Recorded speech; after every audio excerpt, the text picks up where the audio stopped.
Hello and welcome to History of Westeros podcast, a podcast dedicated to George R. R. Martin's A Song of Ice and Fire series, as well as HBO's Game of Thrones. I'm Ashaya, and this is... Aziz. Hey, folks. On October 29th, this year, 2013, there'll apparently be a new book in the A Song of Ice and Fire world, but not one that deals with the storyline. Instead, the wit and wisdom of Tyrion Lannister focuses on a character whom many consider the series' funniest. We disagree. Personally, I'd put him at third funniest, with second being Dolorous Ed. First is Stannis Baratheon. Some of you are probably thinking we're crazy. And I mean, we are, but not because of this, really. I mean, the guys in the building I escaped from, the one with all the guys in white coats, I mean, they said I was crazy because they thought I was talking about drinking wildfire so I could turn into a dragon. Yes, they are Game of Thrones fans, but I think they're the crazy ones because wildfire isn't real, and there's nothing wrong with drinking antifreeze or any other green beverage. Going green is all the rage these days, and words are wind. I'm gonna be green on the inside. Now that's being committed, and not the kind of being committed that you escaped from. I'm apparently crazy because I happen to enjoy a bit of lead with my breakfast. People always tell me it makes me repeat things, but I tell them I happen to enjoy a bit of lead with my breakfast. Well, repetition is the key to comedy. Repetition is the key to comedy. So yeah, the wit and wisdom of Tyrion Lannister sounds cool and all, but we think the wit and wisdom of Stannis Baratheon would be just as good a book. But since it probably won't happen, we've put it together ourselves in podcast and video form. Should we start with the wit or the wisdom? Alphabetically, wisdom comes first, in a photo finish, really. Let's do both at the same time. Okay, I think I can do that. I need you to promise. No, swear it. I swear it. Yeah. Do I need to make you swear an oath before a tree? No? Was that a jape? Okay, so actually we just pretended a quote from A Dance with Dragons was our real conversation. Really, it was Stannis asking Jon about taking an oath before the tree. To tell the truth, that's actually the 107th Stannis quote already this episode. Mm-hmm. May the red gods strike me down if I'm lying. Nothing happened. See? Yep, I have the favor of R'hllor, but I'm not so sure about you listeners out there. We might burn one or two of you, and isn't that what Stannis' men would suggest?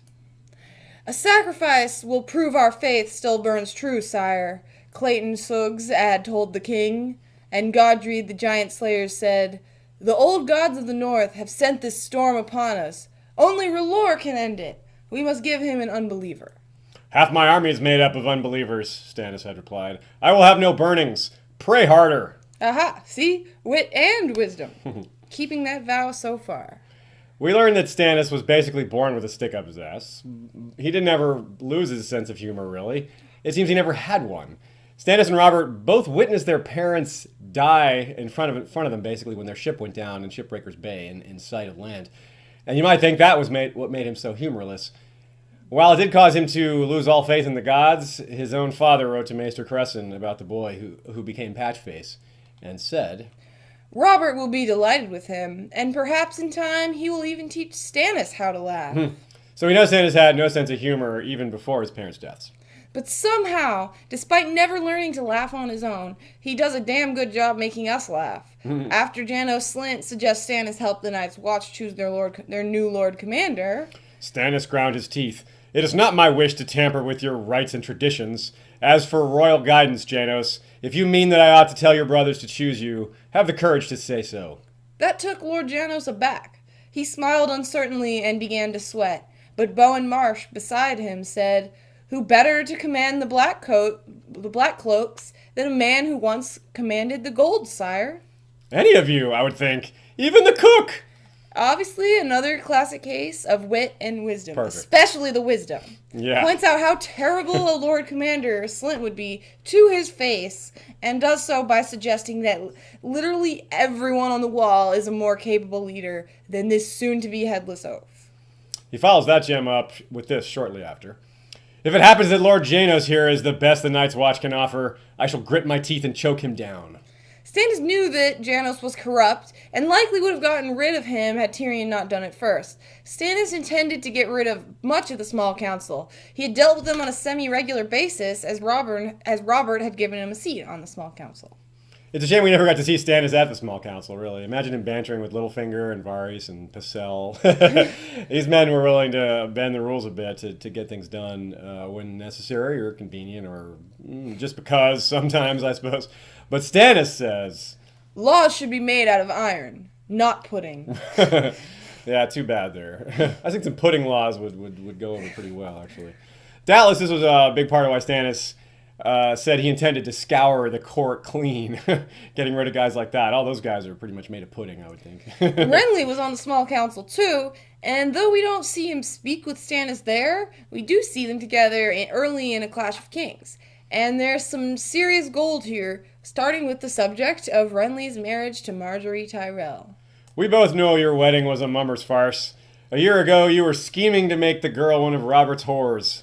A year ago, I was scheming to make the girl Robert's queen, Renly said. But what does it matter? The boar got Robert, and I got Marjorie. You'll be pleased to know she came to me a maid. In your bed, she's like to die that way. It's one of my favorites. Soon after, we have Stannis pointed his shining sword at his brother. I am not without mercy, thundered he who was notoriously without mercy. And shortly after, Renly laughed. Stannis, that's a very pretty sword, I'll grant you, but I think the glow off of it has ruined your eyes. Look across the fields, brother. Can you see all those banners? Do you think a few bolts of cloth will make you king? The TV show sadly robbed Stannis of most of his humor, but they did give Renly one great line during this parley that wasn't in the books. Melisandre says, "You should kneel before your brother. He is the Lord's chosen, born amidst salt and smoke." Born amidst salt and smoke? Is he a ham? Stannis' memories of that final conversation with Renly are actually a bit funny too, despite the melancholy. The king gave a shake of his head, like a dog shaking a rabbit to snap its neck. Only Renly could vex me so with a piece of fruit. He brought doom upon himself with his treason. But I did love him, Davos. I know that now. I swear I will go to my grave thinking of my brother's peach. That peach was sorely missed in the show, by the way. It really was. Stannis' wisdom, no matter how bountiful, can teach us nothing if we don't heed the lessons contained therein. Take a moment and seriously consider this question. Who in your life can vex you so with a piece of fruit? You. Yeah, well, anyone can vex me with a banana, I tell you. That's easy. I'm easily vexed by that particular piece of fruit. So, Stannis does feel a bit guilty, but he eventually manages to dismiss his feelings on the matter of Renly and what could have been. Stannis shifted in his seat, frowning. Was, would have, what is that? He did what he did. He came here with his banners and his peaches. Those damn peaches. Of course. Stannis had reflections on his other dead brother as well. Despite Stannis having a reputation for brutal honesty, there seems to be a bit of a double standard here. Robert could piss in a cup and men would call it wine, but I offer them pure cold water and they squint in suspicion and mutter to each other about how queer it tastes. Stannis ground his teeth. If someone said that I magicked myself into a boar to kill Robert, likely they would believe that as well. Snowed in and a bit desperate, Sir Richard Horp tries to suggest what Robert would do in their place. Your Grace, your brother! The king cut him off. We all know what my brother would do. Robert would gallop up to the gates of Winterfell alone, break them with his warhammer, and ride through the rubble to slay Roose Bolton with his left hand and the bastard with his right. Of course. It's a terrible idea to bring up Robert with Stannis in general, especially if you want something from him. Asha Greyjoy learns this the hard way when she asks to be freed in exchange for her help in taking Winterfell. Strike off these irons and let me help you take it, sire. Your Grace's royal brother was renowned for turning fallen foes into friends. Make me your man. The gods did not make you a man. How can I? Occasionally, Stannis throws in a barb about his brother, even when Robert probably doesn't belong in the conversation in the first place. Such as when discussing Arnulf Karstark. The rigors of the campaign may well kill him. He has heirs, Stannis snapped. 2 sons, 6 grandsons, some daughters. If Robert had fathered true-born sons, many who are dead might still be living. Mm-hmm. Maybe a little bit of hypocrisy there, though. 2 of Stannis' sons were shadow babies, and one of them was a kinslayer. Poor Uncle Renly. But the other point, perhaps a bit hidden, is that Stannis dropped several clues that he's not that interested in being king. That he believes in the rule of law and in being dutiful towards his family and to the realm in general. Here he waxes philosophical about the situation Robert has left him in. Have you ever seen the Iron Throne? The barbs along the back, the ribbons of twisted steel, the jagged ends of swords and knives all tangled up and melted. It is not a comfortable seat, sir. Ares cut himself so often, men took to calling him King Scab, and Magor the Cruel was murdered in that chair. By that chair, to hear some tell it. It is not a seat where a man can rest at ease. Ofttimes I wonder why my brothers wanted it so desperately. Why would you want it then? Davos asked him. It is not a question of wanting. The throne is mine, as Robert's heir. That is law. After me it must pass to my daughter, unless Selyse should finally give me a son. He ran 3 fingers lightly down the table, over the layers of smooth, hard varnish, dark with age. I am king. Wants do not enter into it. I have a duty to my daughter, to the realm, even to Robert. All that said, Stannis is willing to follow his brother's lead sometimes. Without a son of Winterfell to stand beside me, I can only hope to win the North by battle. That requires stealing a leaf from my brother's book. Not that Robert ever read one. Stannis saves a bit of wit for his father's false children, too. When he finds out that Gilly was impregnated by Craster, he says, Her own father got this child on her? Well, we are well rid of her, then. I will not suffer such abominations here. This is not King's Landing. Okay, admit it. Some of you were misled by his harsh attitude, iron will, and that distinct finger-chopping sense of justice to the degree that the humor slipped under your radar. That's okay. Even Jon Snow says it's hard to tell if Stannis is japing or not. So you may be a lot like Jon Snow, actually. You ever think about that? That could be a good thing. Well, don't worry too much about the stabbing thing, though. Some of the best Stannis lines come in scenes with Jon Snow, in fact. Stannis uses Jon's reaction as a guide. I have a mind to march against the Dreadfort. When he saw the shock on Jon's face, he smiled. Does that surprise you? What surprises one Snow may yet surprise another. What surprises one Snow may yet surprise another. Yeah, okay, yeah. Jon tries to convince Stannis not to assault the Dreadfort, but fails at first, saying, Then you mean to go ahead with this attack? Despite the counsel of the great Lord Snow? Aye. Jon also is unable to sway Stannis on the matter of the wildlings at first as well. The free folk despise kneelers, he had warned Stannis. Let them keep their pride and they will love you better. His grace would not listen. He said, It is swords I need from them, not kisses. To make a point, Jon begins to recite the Night's Watch oath, but Stannis isn't having it. Don't prate your words at me, Stannis drew the blade he called Lightbringer. Here is your sword in the darkness. Light rippled up and down the blade, now red, now yellow, now orange, painting the king's face in harsh, bright hues. Even a green boy should be able to see that. Are you blind? No, sire, I agree these castles must be garrisoned. The boy commander agrees. How fortunate. The two actually have quite a bit in common. Yeah. They're both extremely stubborn, they're both very dutiful, and they're both sour, you could say. Yeah, pretty much. You haggle like a crone with a codfish, Lord Snow. Did Ned Stark father you on some fishwife? Of course, that comment was meant to connect us to the tale told to Davos by Lord Godric Borrell of Sweet Sister and Sisterton, the story where Ned Stark supposedly impregnated a fisherman's daughter during his escape back north at the outset of Robert's Rebellion. You know, I don't believe that tale. It's pretty fishy. Ugh. You might even call it a red herring. Oh, God.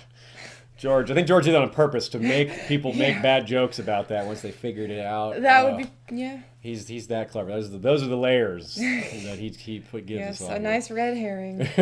Jon is not afraid to speak his mind to Stannis, really. And Stannis respects that because Stannis values honesty as much as anyone, perhaps more than anyone, really. He's also, he's only smiled a few times in the book, Stannis says, and perhaps his whole life. We only found one example of him laughing. But those smiles and that laugh came from dealing with people who stood up to him. And not because of some joke or some, obviously he doesn't have a sense of humor. It was somebody actually having the gumption to tell him things to his face that he might not rather hear or how harsh the truth would be. Here's an example. I am no lord, sire. You came because we sent for you, I hope. Though I could not say why you took so long about it. Surprisingly, Stannis smiled at that. You're bold enough to be a Stark. Yes, I should have come sooner. If not for my hand, I might not have come at all. Lord Seaworth is a man of humble birth, but he reminded me of my duty, when all I could think of was my rights.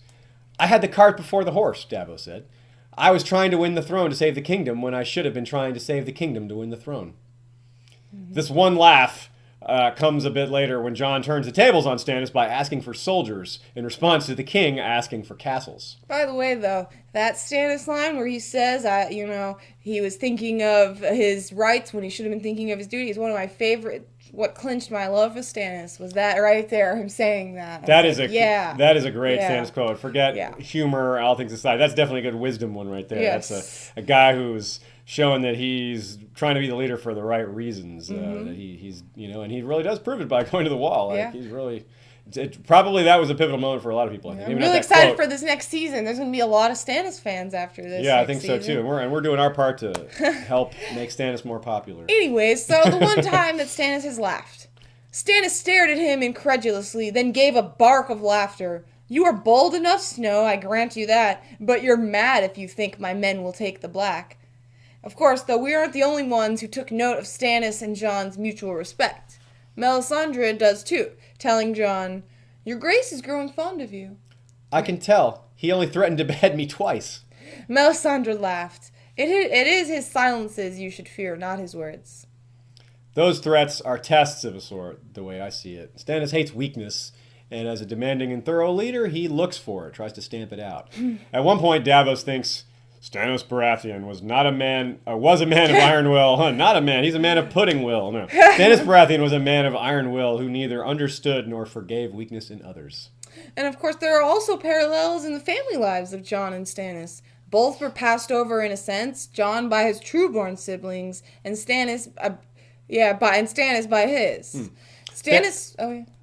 Go ahead. Stannis was slighted when Renly was given Storm's End by Robert, and he felt he should have been hand over Ned Stark. Then, obviously, Renly crowned himself. That was the big one, probably. Stannis is like on the level of bastard with how little his siblings his seem personality to is so unpleasant that, as he said it himself, he does not command loyalty. All he commands is disloyalty. Despite being traditionalists in many ways, Jon and Stannis are not afraid to do things differently, to make radical changes in the face of new challenges. Similarly, they are both perhaps a little blind to the friction caused by said radical changes, particularly among the followers of theirs that have deeply held beliefs. The conservative types, perhaps, the older men, or just the ones who are more devout.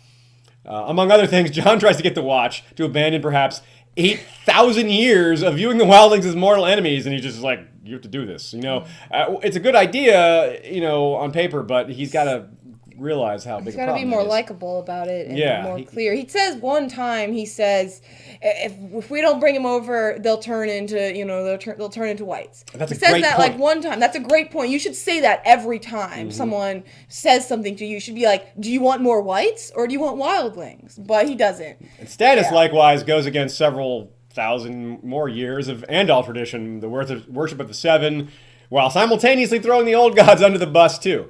A burning bus, it must be, I would think. A burning red bus. Melisandre burns the Seven and then later burns the Heart Tree at Storm's End. So she's destroying all the Atreides traces of any other gods. No peaceful coexisting here. Bumper sticker on her car. There's no small amount of irony in Stannis' conversion, though, as he's a man who respects loyalty more than most. While so many notable men have converted to R'hllor, note that Stannis mostly relies on those who did not convert to the Red God. In fact, he's somewhat dismissive of those who abandoned the Seven, even though he's done it himself. But he gave up on the Seven long ago, when his parents died in front of him. He knows, perhaps subconsciously, that most people don't have an excuse near as strong as his, so he looks down upon them. Perhaps hypocritically. Yeah, maybe. Obviously, Melisandre is not included in this, as she is a true believer, not a convert. His wife Selyse, however, no man will withstand him. Be quiet, woman. You are not at a night fire now. Ashaya just called me woman. Did you hear that? Well, if that's the case, Joffrey shall die, Queen Selyse declared, serene in her confidence. It may be that he's dead already, Sir Axel added. Stannis looked at them with annoyance. Are you trained crows to croak at me in turns? Enough. And after the Red Wedding. It was the Lord's wrath that slew him, Sir Axel declared. It was the hand of R'hllor. Praise the Lord of Light. I'll do your Selyse voice, too. Sang out Queen Selyse, a pinched, thin, hard woman with large ears and a hairy upper lip. Is the hand of R'hllor spotted and palsied? Asked Stannis. This sounds more like Walder Frey's handiwork than any gods. The purple wedding wasn't long after, of course, and Stannis opines, weddings have become more perilous than battles, it would seem. Indeed. For further proof that Stannis doesn't really trust the converted Red God followers, who did Stannis entrust as the Castellan of Dragonstone, the bastard of Nightsong, Sir Rollin Storm, who is said to worship the warrior with a face as fierce as he is. Sir Rollin was recruited to help smuggle Edric Storm away from Dragonstone by an even more significant worshipper of the Seven, a man who was completely appalled at the thought of abandoning them. We're speaking, of course, of Lord Davos Seaworth, Hand of the King. When Davos is named Hand, he can hardly believe it and questions whether Stannis' lords will recognize his authority. I am low-born, Davos reminded him, an up-jumped smuggler. Your lords will never obey me. Then we will make new lords. But, I cannot read nor write. Maester Pylos can read for you. As to writing, my last hand wrote the head off his shoulders. In the show's version of the scene, Stannis observes, I expect you'll be the first crabber's son to wear the badge. A little bit of Stannis humor in the show. Yeah, a little bit. They give him some. Tiny bit. Stannis loves to give nicknames, it seems. He calls Lord Wyman Manderly Lord Too Fat to Sit a Horse. Hostine Frey, Sayre Stupid. And he's not unlikely to be the coiner of the term Onion Knight in the first place. Back when Davos was just that and not Hand of the King, he and Stannis discussed the letter declaring Joffrey's bastardy. The letter. What did your lords make of it, I wonder? Stannis snorted. Celtigar pronounced it admirable. If I showed him the contents of my privy, he would declare that admirable as well. He and Stannis have a conversation that reveal a lot about how they feel about the issue of gods. Davos is clearly nervous to bring up his feelings, and Stannis perceives that. You have more to say about the letter. Well, get on with it. I did not make you a knight so you could learn to mouth empty courtesies. I have my lords for that. Say what you would, Davos. Davos bowed his head. There was a phrase at the end. How did it go? Done in the light of the Lord. Yes. The king's jaw was clenched. Your people will mislike those words. As you did, said Stannis sharply. If you were to say instead, done in the sight of gods and men, by the grace of gods old and new? Have you gone devout on me, smuggler? That was to be my question of you, my liege. Was it now? It sounds as though you love my new god no more than you love my new maester. I do not know this Lord of Light, Davos admitted, but I knew the gods we burned this morning. The smith has kept my ship safe, while the mother has given me 7 strong sons. Your wife has given you 7 strong sons. Do you pray to her? It was wood we burned this morning. Soon after, Stannis said, there will be no more begging, and no more laughing either. I'll beg to differ with you there, Stannis, by providing more funny quotes that you made. So wrong on both counts there, jaw clencher. Similar to the manner of gods, Stannis doesn't have much respect for people who switch allegiance too easily. Soon after Renly's death, many lords flock to his cause, and they give him advice on how to take Storm's End. He is not terribly interested in what they have to say, telling them, You chatter like magpies, and with less sense. Apart from Davos and Jon, Melisandre is perhaps the only other person we see Stannis afford any respect to, but he still barks at her in ways that are pretty darn funny. I'll hear no more of this. The dragons are done. The Targaryens tried to bring them back 6 times, and made fools of themselves, or corpses. Patchface is the only fool we need on this godforsaken rock. You have the leeches. Do your work. When rumors arise about what Stannis means to do with the abandoned Night's Watch castles, he asks Jon, Who told you that? The talk was all over Castle Black. If you must know, I had the tale from Gilly. Who is Gilly? The wet nurse, said Lady Melisandre. Your grace gave her freedom of the castle. Not for running tales. She's wanted for her teats, not her tongue. I'll have more milk from her and fewer messages. Well, I'm going to leave you today with a quote from the show. On the eve of the Battle of Blackwater, while most would have been nervous, as Stannis is still, Stannis. Perhaps he is nervous, and anxiety turns him into a bit of a grammar Nazi. Do your knuckle bones bring you luck? My life's been good since you hacked them off, your grace, and it's 4 less fingernails to clean. 4 fewer fingernails to clean. Yes. So that's all for today, folks. Some of you were probably expecting a different episode, as we had posted about some episodes we have in the work on Facebook, but we had scheduling problems with our guest. These days, we keep a backup episode or two prepared, so when something like this happens, we still have something for you all. We're intending to keep on a schedule of an episode every 2 weeks, usually on Sunday. We're working on a website as well. And though it's fairly early in the process, we're excited about the ability to bring more content and to have all our video and audio episodes in one place, things like that. Yeah, I mean, we're even planning on having our own forums along with the website, which is something that I do a lot of work on. The behind the scenes, I do most of the tech stuff. But yeah, we're trying to figure all that out. Yep. It's very overwhelming trying to deal with all the breadth of stuff out there, but we'll get there, there for sure. These things, they do cost money, however, and while banner ads and a web store or something like that will eventually cover a lot of our costs, we got to get over that hump in the first place. So if you would like to donate to History of Westeros podcast, you can go to historyofwesteros.tumblr.com and click donate, which will take you to PayPal. You are not actually required to sign up for Tumblr to do that, but if you do, go ahead and follow us on there while you're at it. And as always, you can find us at Westeros History on Twitter and History of Westeros on Facebook. And thank you for listening to History of Westeros podcast. Aziz waved.